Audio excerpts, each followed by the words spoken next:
لبيك اللهم لبيك لبيك لا شريك لك لبيك Donc, les actes qui nous sont interdits lorsque nous rentrons en état d'ihram, premièrement, c'est se raser ou couper ses cheveux.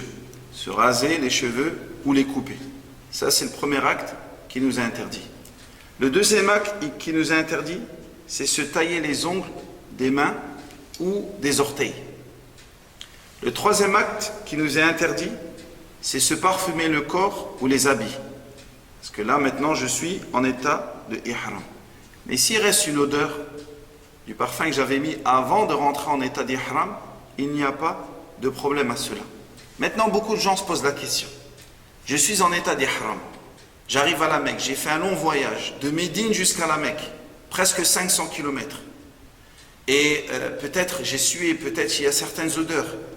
Ou si je suis passé aux toilettes, ai-je droit d'utiliser du savon, du shampoing ou du gel douche, etc. ou des crèmes? La majorité des savants en autorisent. Et l'avis que nous suivons, c'est cet avis-là, c'est qu'il est permis parce que cela n'est pas du parfum. Les gels douche, même si ils ont une bonne odeur, cela n'est pas considéré comme le parfum dont les savants parlent. Donc il est autorisé d'utiliser les gels douche ou les shampoings ou même le savon, lorsque le savon pour les mains, même si on dégage une bonne odeur. Donc, maintenant, si une personne, par crainte, elle veut délaisser cela, elle a le droit. Mais elle ne peut pas interdire à une personne de suivre l'avis de ces savants-là. La quatrième chose qui nous est interdit, une fois en état d'ihram, c'est conclure un mariage ou en formuler l'intention, que ce soit pour nous-mêmes ou pour une autre personne. La cinquième chose, c'est se livrer aux préliminaires du rapport sexuel. Je n'ai pas le droit d'embrasser ma femme avec l'intention d'avoir des rapports. Tout ce qui est préliminaire, je n'ai pas le droit. Même la regarder avec désir, je n'ai pas le droit de faire ça. Maintenant, si c'est un baiser de bonjour ou de salam pour la saluer, même si c'est mieux d'éviter, mais il n'y a pas de mal à cela. Mais les préliminaires du rapport sexuel, ils sont interdits. La sixième chose, c'est commettre l'acte charnel, cela est interdit aussi. Et la septième chose, c'est de tuer un gibier. Cela est interdit aussi. Maintenant, il y a deux choses qui sont spécifiques. Les 7 choses que nous avons citées, c'est commun aux hommes et aux femmes. Et les 2 choses que nous allons citer, c'est spécifique aux hommes. Les hommes n'ont pas le droit de se couvrir la tête. De la même manière, ils n'ont pas le droit de se couvrir la tête avec quelque chose qui est en contact direct avec elle. Maintenant, si j'ai un parapluie, il n'y a pas de problème à cela. Mais tout ce qui est contact direct avec, que ce soit les imama, les turbans ou les taqiyya, le chapeau, cela n'est pas autorisé. Et la deuxième chose qui est spécifique aux hommes, c'est ce que nous avions cité tout à l'heure quand nous avions montré l'ihram, c'est que je n'ai pas le droit de mettre al-makhid, c'est-à-dire tout ce qui vient épouser mon corps. T-shirt, pantalon, caleçon, slip, chaussettes, donc tout ça, mais porter un vêtement conçu et façonné. Tout cela m'est interdit. Maintenant, si j'ai commis un de ces interdits par oubli, par ignorance, il n'y a pas de mal à cela. Parce que Allah subhanahu wa ta'ala nous dit dans le Coran, Rabbana la tu'akhidna in nasina aw akhta'na. Ô notre Seigneur, ne nous châtie pas si nous avons oublié ou si nous avons fauté. Donc l'oubli ou la faute, c'est-à-dire l'ignorance, j'ai fauté parce que je ne savais pas, il n'y a pas de conséquences directes sur mon acte. Il n'y a pas de conséquences sur mon acte. Et ça, cela fait partie de la miséricorde d'Allah subhanahu wa ta'ala. Donc celui qui commet un interdit par oubli ou par ignorance, juste il rectifie son acte. C'est-à-dire, si un exemple par oubli, il a laissé sa taqiyya, il a laissé son chapeau sur la tête. Ou s'il ne savait pas, lorsqu'on l'enseigne, ou lorsqu'on lui dit, juste il enlève sa taqiyya et c'est tout. Mais nous rappelons, comme nous l'avions dit durant les interventions précédentes, il est important d'apprendre les rites du Hajj et de la Umrah. Donc, on ne peut pas dire « je ne savais pas », parce qu'il faut que j'apprenne. De la même manière, quand je veux faire la prière, il faut que j'apprenne. Donc, on a dit, durant notre chemin, jusqu'à arriver à la Mecque, je fais la talbiya. Labbaik Allahumma labbaik, labbaik la sharika laka labbaik, innal hamda wa ni'mata laka wal mulk, la sharika lak. Et le prophète sallallahu alayhi wa sallam nous a dit dans un hadith, Ma min muslimin yulabbi illa labba man an yaminihi wa shimalihi min hajarin aw shajarin aw madarin hatta tanqati'a al-ard min hahuna wa hahuna. Dans un hadith rapporté par At-Tirmidhi, le prophète sallallahu alayhi wa sallam a dit, tout musulman qui fait la talbiya, feront la talbiya avec lui, toute pierre ou arbre ou terre qui se trouve à sa droite et à sa gauche. Toute pierre ou arbre ou terre qui se trouve à sa droite et à sa gauche, et ceci à perte de vue. Donc ça, c'est parmi les mérites de la talbiya. Et il est recommandé d'élever sa voix lorsque l'on fait la talbiya. Car le Jibril alayhi salam est venu voir le prophète sallallahu alayhi wa sallam et il a dit Mur ashabaka falyarfa'u aswatahum bit-talbiya fa innaha min shi'ar al-hajj. Jibril est venu voir le prophète sallallahu alayhi wa sallam et lui a dit ordonne à tes compagnons d'élever leur voix lorsqu'ils font la talbiya, car cela fait partie des rites du Hajj. Et même Anas ibn Malik radiallahu anhu rapporte que lorsqu'ils étaient avec le prophète sallallahu alayhi wa sallam, tellement ils élevaient leur voix que certains compagnons en ont pratiquement perdu leur voix. Pour la femme, elle élève la voix juste de quoi s'entendre elle. Et son mari s'il est à côté d'elle ou sa voisine.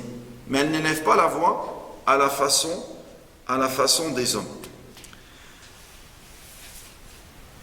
Maintenant, lorsque je vais arriver à Mecca, que dois-je faire? On lit dans la vie du prophète sallallahu alayhi wa sallam ou dans la façon de faire le pèlerinage du prophète sallallahu alayhi wa sallam, lorsqu'il est arrivé à Mecca, il a fait halte et il a refait les grandes ablutions. Nous, la plupart des cars ne s'arrêtent pas ou des voitures ne s'arrêtent pas pour faire cela. Donc peut-être cette sunna-là, tu ne pourras pas la faire. Donc, la personne arrivera à son hôtel, elle déposera ses bagages. Avant d'arriver à Mecca, avant de rentrer dans le territoire sacré, comme nous l'avions dit précédemment, on s'arrête de faire la talbiya. Arrivé dans le territoire sacré, on s'arrête de faire la talbiya. Donc lorsqu'on rentrera dans le territoire sacré, on va se diriger vers notre hôtel. On pose nos bagages et là, on va aller faire la Umrah. Donc là, il n'y a plus de talbiya à faire. On va rentrer dans la mosquée du pied droit, comme on rentre dans toutes les mosquées du monde du pied droit, et on dit l'invocation. Les invocations que l'on dit lorsqu'on entre dans une mosquée, il y a plusieurs types d'invocations, dont A'udhu billahi al-azim wa biwajhihi al-karim wa sultanihi al-qadim min ash-shaytani ar-rajim. On peut dire cette invocation, ou Bismillah wa salat wa salam ala rasulillah. Allahumma aftah li abwaba rahmatik. Donc lorsqu'on a dit cette invocation, on avance. Et là, on ne fait pas tahiyyatul masjid. On ne fait pas 2 unités de prière pour saluer la mosquée. Mais on avance. Et lorsque l'on voit la Kaaba, on lève ses mains et on invoque. Et on fait dua.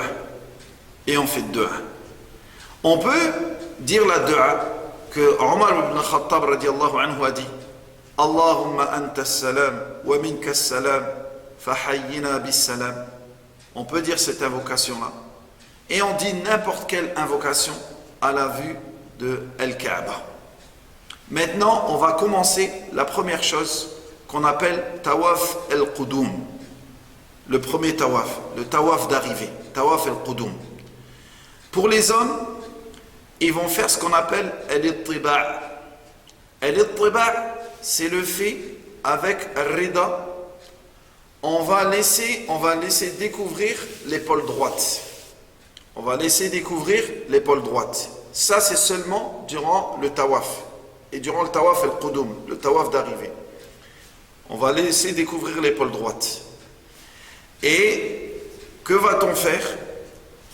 Chaque tour du tawaf, il commence par la pierre noire.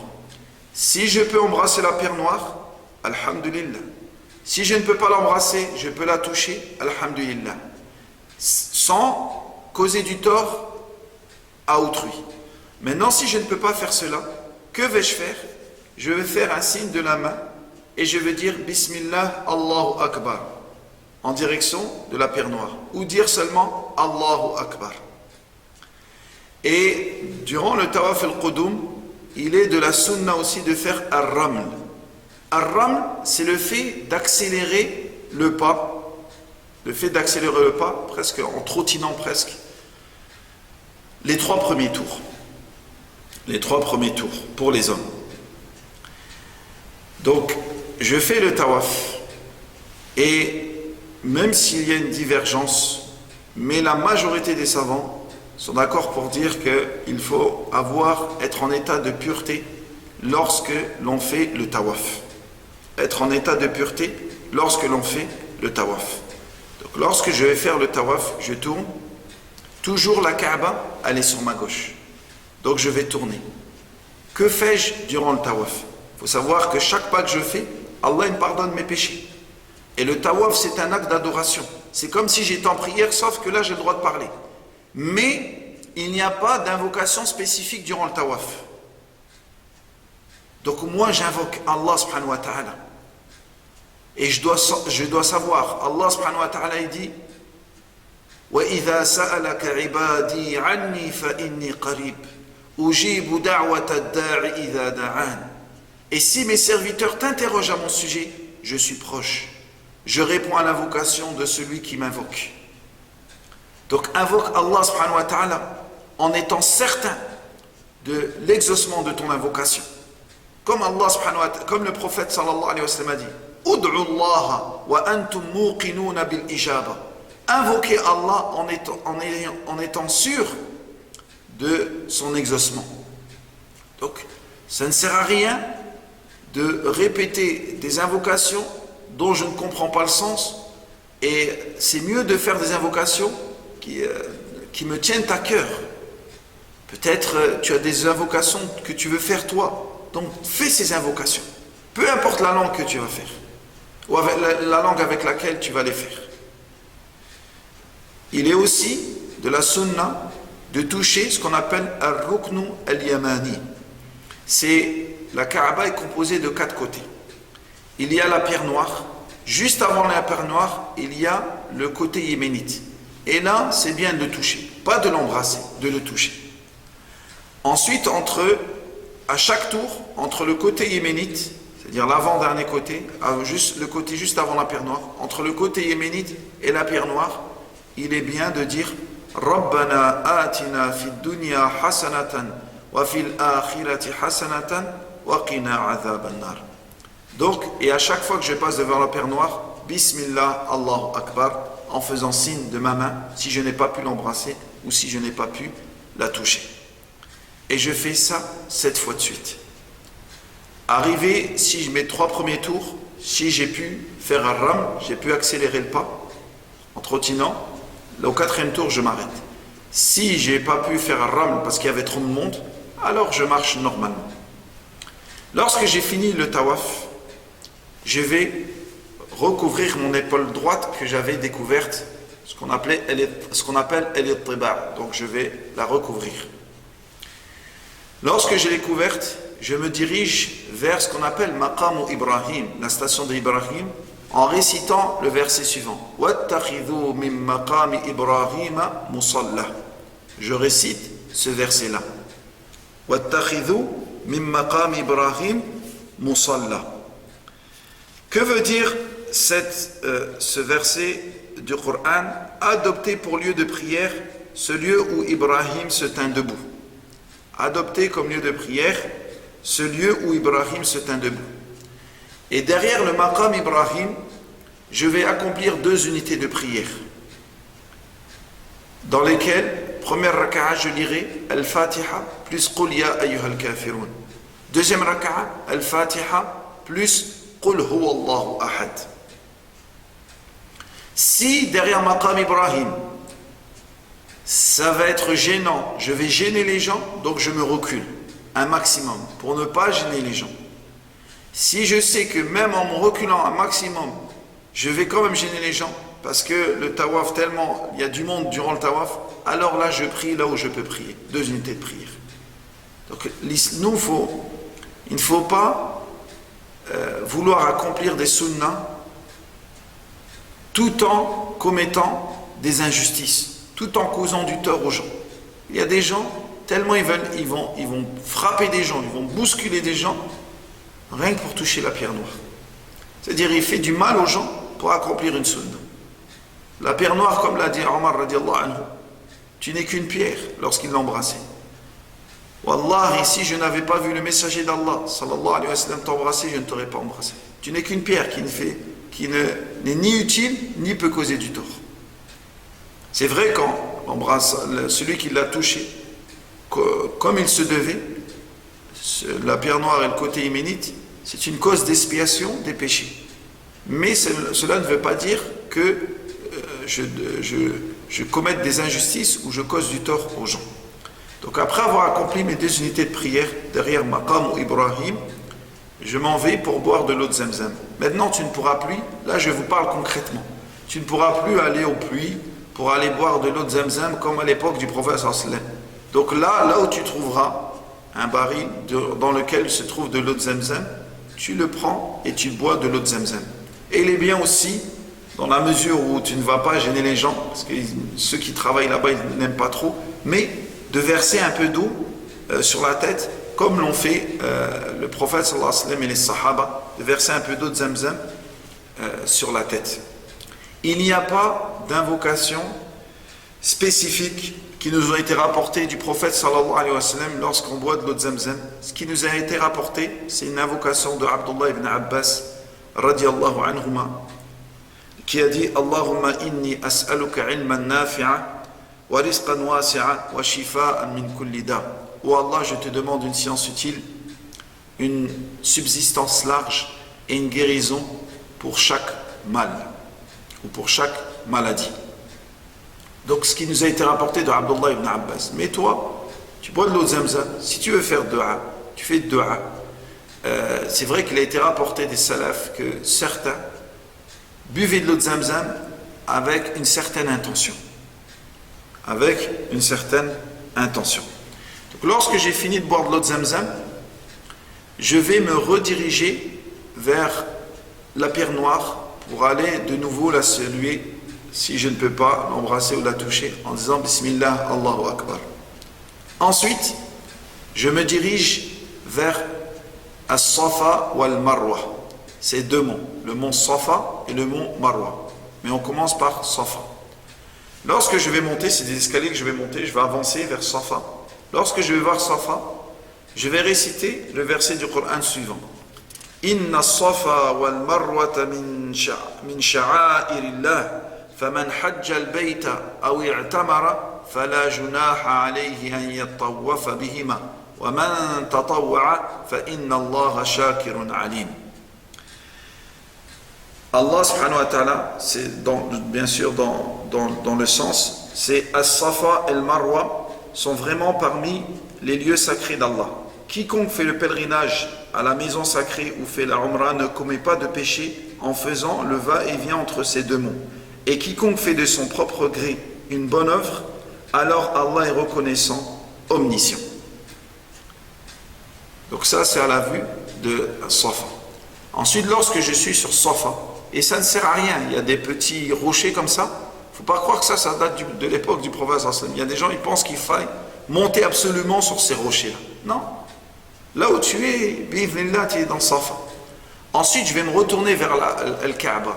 Actuellement, avec les travaux, peut-être la Kaaba, tu ne pourras pas la voir. Mais tu te diriges en direction de la Kaaba et tu vas dire Allahu Akbar, Allahu Akbar, Allahu Akbar, 3 fois. La ilaha illallah, wahdahu la sharika la, lahul mulk wa lahul hamd, yuhyi wa yumit wa huwa hayyun la yamut, wa huwa ala kulli shay'in qadir.